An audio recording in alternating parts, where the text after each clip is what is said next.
গুজরাটের সুরাত থেকে বাংলাদেশি সন্দেহে হেনস্থা হওয়া পরিযায়ী শ্রমিকরা বাড়ি ফিরতে তাদের সঙ্গে দেখা করলেন স্থানীয় তৃণমূল নেতৃত্বরা।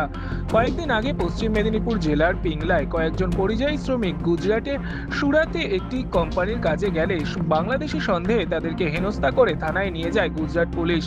এই রাজ্যের টোল ফ্রি নাম্বারে ফোন করে ছাড়া পায় তারা। দুদিন আগেই তারা বাড়ি ফিরেছে, যার ফলে বর্তমানে স্বস্তিতে রয়েছে পরিবার। আর তারপরে সেই পরিযায়ী শ্রমিকদের সঙ্গে দেখা করলেন স্থানীয় তৃণমূল নেতৃত্বরা।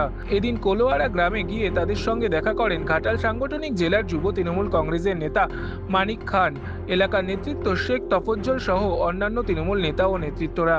পাশে থাকার আশ্বাস দেন তারা। তৃণমূলের নেতৃত্বদের পাশে পেয়ে খুশি পরিবার। পিংলা থেকে নিজস্ব প্রতিনিধি রিপোর্ট, এনএম নিউজ। আরও খবরের আপডেট পেতে সাবস্ক্রাইব করুন আমাদের ইউটিউব চ্যানেলটি আর বেল আইকনে ক্লিক করুন নোটিফিকেশনস পেতে।